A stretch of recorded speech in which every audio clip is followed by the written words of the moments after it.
Okay, so hello. I have the magnanimous glory of going last and keeping you all here until I'm done. All right, so I'm going to talk today about SBoMs and beyond. A little bit about myself. I have been working at Garmin since 2009. I use dates because I don't actually know how many years I've worked there, and it keeps going up, so I just use dates for everything now. Now I can copy this slide between all my presentations. So I've been working at Garmin since 2009, primarily making embedded electronics for boats. So if you like to go out on the water, you can talk to me about that. And we've been using OpenEmbedded in the Yocto project since about 2016 to do that.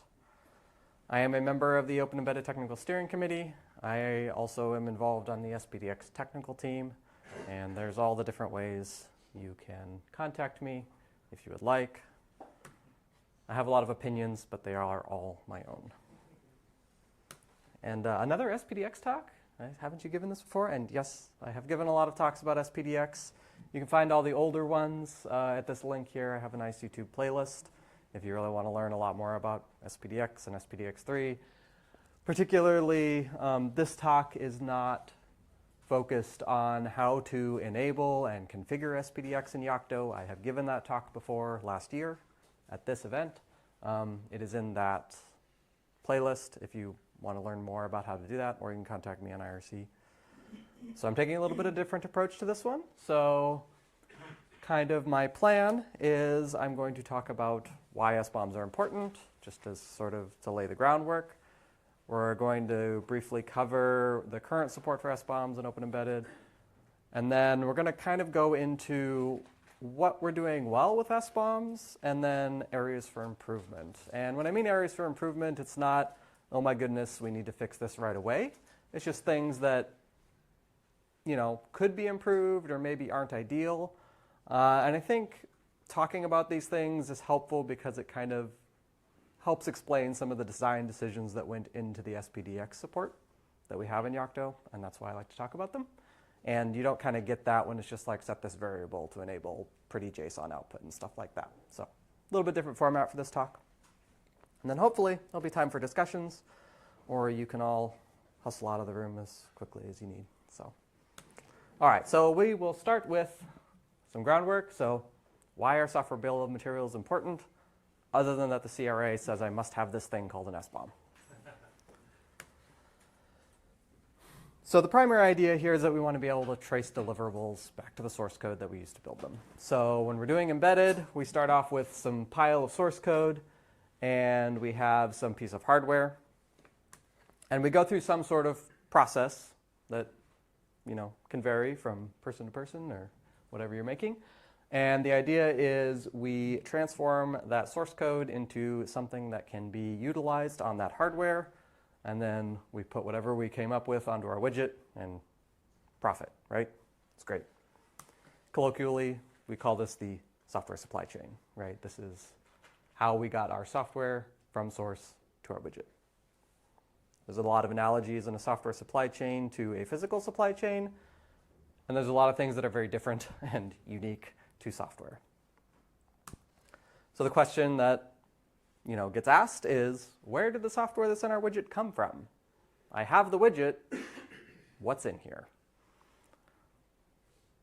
And that's really where SBoMs become important. It's generally something that you're going to spit out as part of your software supply chain process, but it kind of points back to the things that went into that process and potentially even go into details about how that process worked and things like that. The real power of software bill of materials is that they're a standardized way of describing this. So we can say how that software got into our widget, and really that can be processed by anyone without them actually having access to our supply chain. So that can be really useful if you need to explain to a third party what you did. You know, it might not be possible or realistic to be like, oh, look, here's our pipelines that we did to do our builds, or maybe they don't exist anymore. You know, that can happen too. So being able to provide the SBoM to a third party to describe what you did and what's in there is also very useful.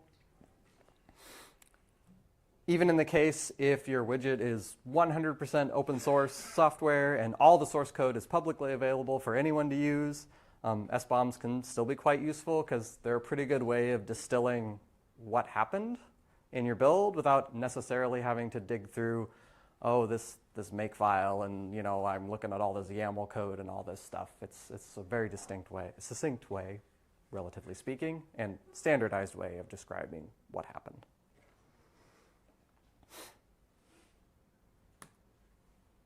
So we will cover briefly what SBoMs currently look like in OpenEmbedded. So I use this diagram a lot to describe sort of at a very high level how the build process in OpenEmbedded works. So we start off over here. We have our minimal set of host tools. This is going to be your host GCC and some bin utils. It's just supposed to be the minimal set of things you need to get the system off the ground. As you move over here, we pull in some source code, and we have some recipe metadata that describes how to build that source code. And this is going to build our native tools and our cross-compiler. So importantly, we build our own cross-compiler so that that doesn't have to be provided by the host, right? And we build a lot of the native tools. So if you're building, Google protocol buffers, we're building the Google protocol buffer compiler from source as part of the build, which is really cool. So then we're going to take these native tools and cross-compilers that we generated, and we're going to then basically do the same thing, except we're going to use source code and recipe metadata to build the target packages. So these are the code that's actually running on your widget. It's cross-compiled using the native tools and the cross-compiler. And then finally, we take those target packages, and we have yet more recipe metadata, and that produces our target image. So we can conceptually map these to our previous diagram. It's pretty straightforward, and what you would probably expect. Source code is still source code. Basically, everything that's in here, this is our process that we use to do our builds. And then your target image is what you put on your final widget. So hopefully that all makes sense, lays some groundwork for what we have going on. And if you're doing lots of post-processing steps after bitbake runs, please don't. The general process by which we're producing SBoMs is that at these various stages when we're building these recipes, we have support that it spits out a little SPDX document. So every time it builds a recipe for the native or the cross-compiler, we spit out some SPDX. And then even for the target stuff, we do that, and even for the image. And then at the very end, when we produce the final image, we combine all of those SPDX documents together to make the complete final SBoM about what we did. This process at a high level is the same for SPDX2 and SPDX3 conceptually, even though the output formats are quite a bit different at what you get at the end of the day. We do have some basic rules that we follow when we are talking about how we generate SBoMs. The first one is that we only generate output for things on which we're authoritative or for which we have firsthand knowledge. This basically precludes us from doing things like heuristic binary scanning in our tooling. While I don't have a problem with like binary scanning, I think that's a great thing, but there are lots of tools that can do that a lot better than we can. And so we kind of want to focus on the things that we know about that basically no one else can provide, which is like, what was bitbake doing, right? What was going on in this recipe? So adding in scanning tools really probably isn't the best use of our, as a project's time, right? Like there are other tools that can do that, and they don't really need to live in OpenEmbedded. The only slight exception to this, which I don't really even consider a huge exception, is that we do scan source files for the SPDX license identifier string, and we will report those when we find them. But that's pretty trivial thing, and actually very useful as far as being able to do useful things with the final SBoM output.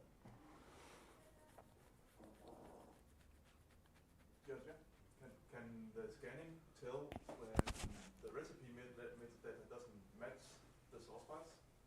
Yes. That's in the SBoMs today. So you're sorry. I'll repeat the question. So, are you asking if if we scan a source code file and find a license in it, can you tell if it doesn't match the license reported in the recipe? Yes, you can do that. I actually have a slide on that later. So good. It's great. Yeah, and ask questions at any time, especially if I'm standing up here not talking for a couple seconds because I'm probably lost. All right. So the SPDX output that we produce is always a careful balance, has to be a careful balance of like usefulness, completeness, and performance. It's very easy to turn on so many options for the SPDX output that it is an order of magnitude larger than your target file system image. That also takes a very long time to produce. So the defaults tend to kind of try to optimize that usefulness versus performance point just by default. Again, you can always turn on all of the other stuff if you really want that or need that. But because we have to build this on the auto builder multiple times per day, we really don't want the SPDX tasks taking up a significant amount of time. So we try to get as much useful information as we can without slowing down the build too much by default.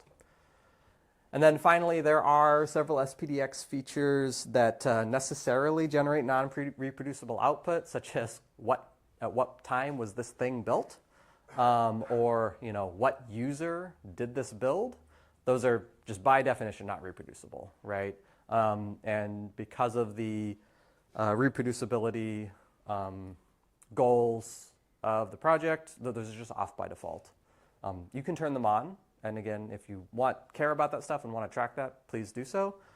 Just realize they're off by default, and the reason for that is we are reproducible builds by default, and that extends to the SPDX data. All of the variables that can do that should clearly state the ramifications. So if you read the variable documentation, it will say this will make your builds non-reproducible, or this can be slow. So hopefully that's all clearly documented. You shouldn't have any problems with that. All right, so now I'm going to cover what I think we do well with regard to SPDX. Due to our involvement with the SPDX community during the design phase of SPDX3, we've been a very, very early adopter of the SPDX3 spec. We generated prototype SPDX3 code output that they actually used in the SPDX3 meetings to kind of see what it was looking like. And we referenced those documents pretty frequently as we were designing the SPDX3 and trying to figure out what to do. I'm pretty confident that we were one of the first, if not the first project to ever output SPDX3 data. Just because we had been doing that all the time, it was pretty easy once it finally got released to get that out there. And along with that, we are pretty frequently cited as a very good example of SPDX3, particularly on other communities. Kate Stewart, she's always talking about how great it is that we can output this stuff, and it's really good for the project that she references that so much, so that's great. But also that helps prove that SPDX3 is a viable SBoM model, and we really, really, really want SPDX3 to succeed. We got to the SPDX2 party pretty late. I think we didn't come in until after the 2.2 release.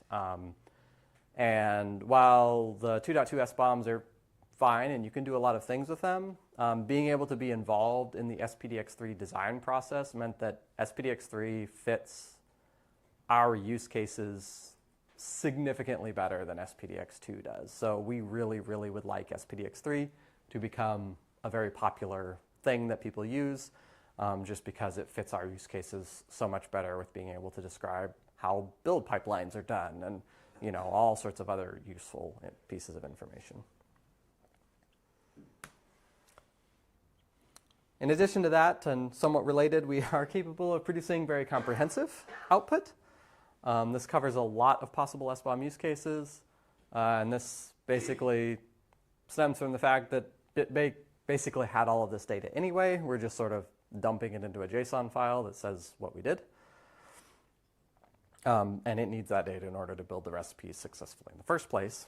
So it's pretty straightforward for us to be producing good quality SBoMs. In fact, at times our output can be a little too daunting, as I said, it's pretty easy to make more SPDX data than the actual root file system that you built. So it's pretty good. And this is a slightly out-of-date diagram that sort of shows you all the different things that we can output.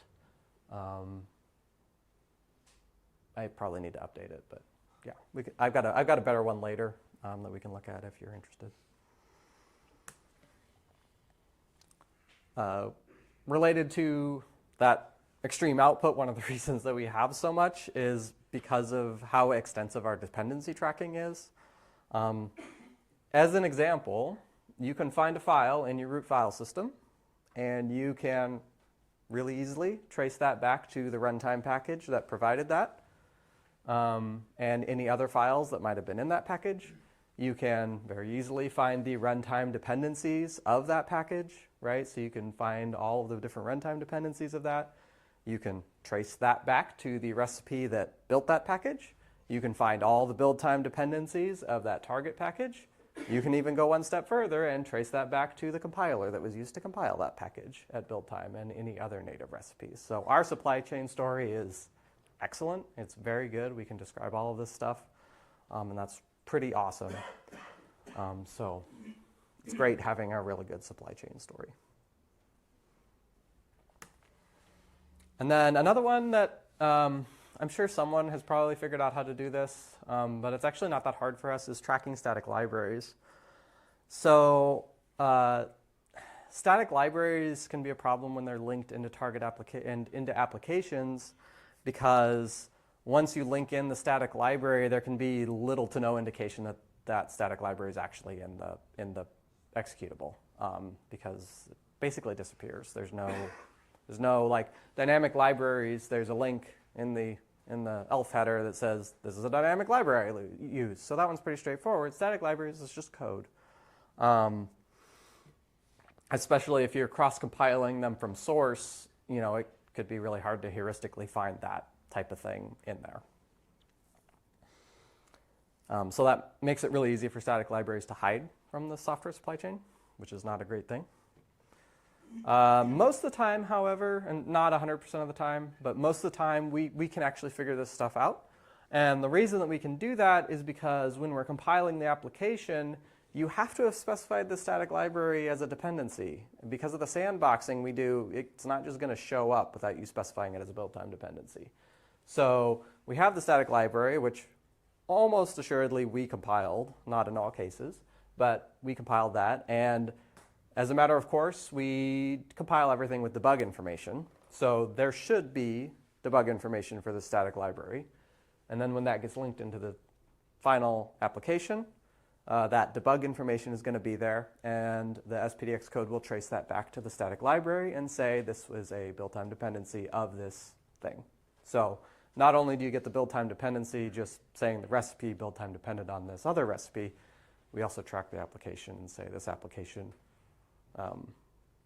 includes that static library. It's not 100% perfect because, again, if this doesn't have debug information or whatever, it won't show up. But most of the time. What kind of level of debug information do you need? Because some packages get really, really big if you enable just -G. It's the file name. So we do it by file name. So if it sees, basically, if it sees, it's like I think it's the line numbers is what it ends up being, or something like that. I'd have to look. It's been a minute. But basically, it's like it uses the file name. So it sees, what ends up seeing is like, oh, this application is referencing a file name in the debug data from this other recipe. Like, what are you doing, man? Like, yeah. So that's how it figures it out, is by the file name tracking. It's like that came from this other thing. So you clearly compiled that. You have that compiled code in your thing. So that's one of a strength of ours that I don't think very many people actually know about. But yeah, so I think that's something we do pretty well. And yeah, I think it's fairly unique for build systems too. And with anything complicated, there's always areas that we can improve. And again, just to stress, I'm not saying the world is ending and please run out and fix these things, although I'd love it if you did. So it's great. But I think it helps us understand, again, what decisions were made and sometimes why we made them. All right, some of the trade-offs that we did. So if we drill a little bit deeper into the way that OE generates the SPDX documents when we're building a recipe, this is kind of what it looks like. So you've got your tasks that you got do fetch, do unpack, do configure, do compile, all the way along. And then here in this area-ish, there's a do create SPDX task. It's actually a couple of tasks, but I just sort of condensed it down because they function as one equivalently. And that task basically spits out an SPDX document that says we did a build, and it did some stuff, and it produced output and depended on these other things. And then the build chain continues on. So because we only have one spot here that we're doing this, it's a little difficult to be precise about what exactly happened during the build because it's just happening in this one spot. So it would be difficult for us to say like, oh, do configure did this, or do compile did this, or whatever. Like, you can't be really specific about any particular task because we don't really have that information. The other thing to realize is that S-state tasks, in particular, can basically be spread across time and space, right? Because if one build produces an S-state task, that can be put into the S-state cache, and that basically covers all the tasks that ran before it. Another build might pull that S-state task from S-state cache and then run some more tasks after it. And so because those are spread out across time and space, that's really not captured in here. So you can't really say like do compile ran here, you know, do compile might run on one host, do package might run on another host. That is not reflected in the SPDX output because it just doesn't have enough information to encode that. But that could be a very useful thing to know in certain use cases related to like supply chain security and things like that. So one way you could fix this, which it's easy to draw a diagram, it's really hard to fix, would basically be instead of one build that describes the entire run of the recipe, you figure out some way that you can just have a build that describes each task that ran in the recipe. And I didn't show it here, but SPDX3 actually supports hierarchical builds, so you could still have that recipe build, that overarching recipe build, and these could all be sub-builds of it. So that is definitely possible to do. SPDX3 is quite expansive in what it can express with build configuration. But basically doing this would then allow you to see that these tasks were spread across time and space. Like you could see, oh, this one ran on this host, and this one ran on this host because of S-state reasons.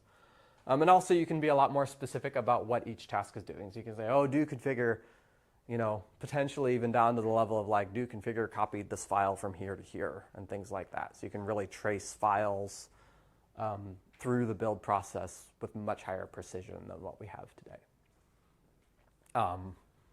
This would be very complicated to do. There's a lot of technical problems involved in doing this. They're probably solvable, but kind of gives you an idea of where we might be able to go with that. The way that we track source code isn't particularly ideal. If you've ever had the joy of looking into the archiver.bb class, you can look at it and cry and then realize that SPDX is doing the same thing. It's great. Archiver.bb class has been needing to be removed for quite some time, and unfortunately I didn't have any other great options when I wrote it, so we're doing the same thing. There have been some steps to improve some of this. I think there's been some like source tracking stuff fairly recently added to BitBake. But you know, if we're talking about our dirty laundry, that's some of it. So it's a thing. So the license tracking in SPDX 3 can actually take one of two forms. There's what is called a simple license, which is basically just a string. It looks like this, like GPL 2.0 or later, or GPL 2.0 or later, or MIT. So it's SPDX license identifiers and conjunctions in a big string. And that's great. There's a different form it can take, which is actually where you parse out those licenses and generate these trees. So you have an OR node, and it's got two children like GPL 2.0 or MIT.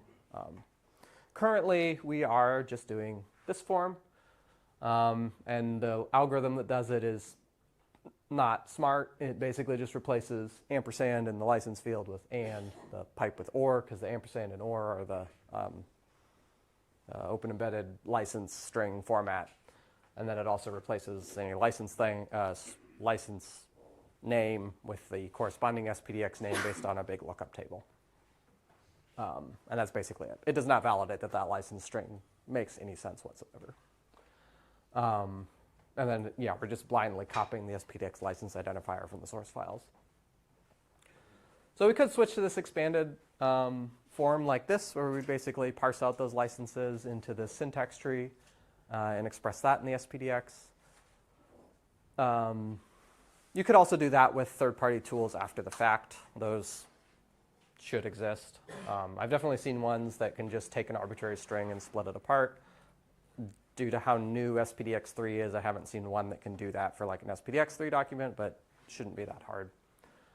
But there would be some advantages to us doing this in the build instead of doing it post-mortem.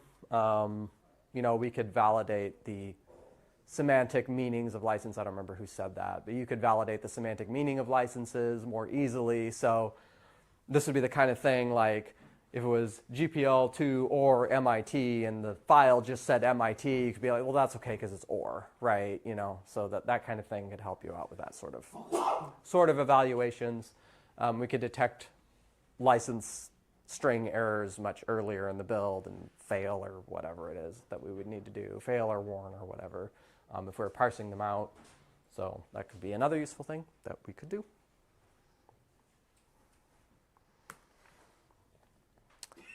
And one area that software bill of materials are having to wrestle with in general is just the identification of software components. The intention here is that software components really need a proper identifier that can be used to indicate basically what a piece of software is. As humans, like I can tell you, I patched BusyBox, and you know what BusyBox means. But when you're parsing SPDX data with automated systems, like what is BusyBox, right? Like how do I know my BusyBox is the same as your BusyBox, right? So there's a lot of people working on this.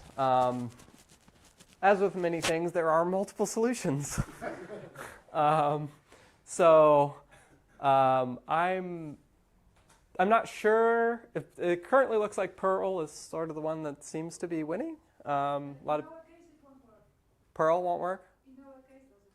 Okay, we need to figure out something. I was like, I came to FOSDEM and like everyone was talking about Perl, and oh, that sounds like that one's winning. And then For package managers, if you download package from NPM, yeah. not in our case. Okay, we should talk and figure something out. Anyway, once something's decided, we need to add that so that people know that we're talking about the right thing. And a similar but less extensive problem exists for software versions. And, and CPEs are, if you're familiar with CPEs, they're already a form of this. For whatever reason, I'm sure that people have had long, heated arguments about this, but for whatever reason, CPEs just don't seem to be what people are using in general. It's just confined to the domain of CVEs. So, and I think that's fine. It's just, we'll have to figure out something that works. And this is my perennial slide. There's no SPDX tools. There's more. I mean, like, there's not very many. All the good ones, or most of the good ones I know about, I wrote. So I would like other people to write some. And particularly with SPDX3, just because it's so new, there's just not a lot of people have written a lot of tooling for it yet. And so that's kind of a problem. The problem we have with SPDX2 is that we generate so much of it in such a weird format that like it's somewhat difficult to get it dealt with. But we can fix this. Let's write some SPDX3 tools. So SPDX project finally published their SPDX3 Python modules. So these are low-level bindings. They're basically, oh, do I need to speed up? Yeah. Oh, sorry. Sure, sorry. These are low-level bindings. They're not on PyPy yet, but you can install them directly from the Git thing with a like requirements.txt that references the Git repository. It's fine. I've written some tools that don't use this yet, but I was actually working on that right before I gave this presentation. And Go bindings. If you want to look at some really terrible Go code and tell me what I'm doing wrong, please, we need people to look at. This is the first Go program I've ever written, and it's automatically generated code bindings. So please, please, we really want to get these working. So if you like Go, look at my pull request. And then, let's see. Okay, so we can extend the software supply chain to include the host tools pretty easily, which would be nice if we if they came from the build tools tarball extended. You could reference that.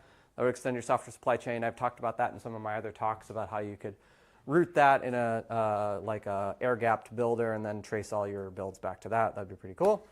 I would also like the SPDX to cover the actual metadata in the layers. Yep. So that would be nice because right now we cover a lot of the like source files and stuff that we ingest, but we don't cover the layers themselves. So it would be nice to put those in the SBoM. That's actually really cool.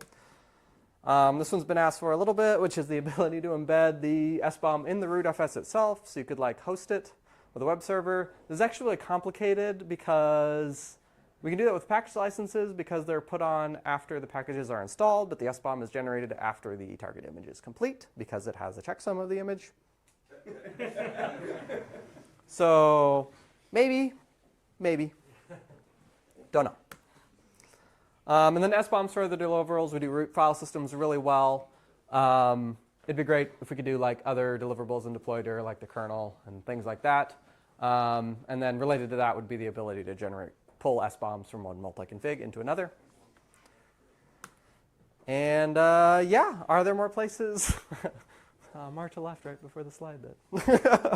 Marta, are there other places where we can use SPDX to solve problems? We've closed a couple of bugs in Bugzilla because it's like SPDX can do that for you, right? And so that's really powerful, right? Like we don't have to write more code to do things, you know, like some of those tools that we were just looking at in the previous presentation, like those could probably also be pulled from the SPDX data, right? And then, you know, that's useful for a lot of different things.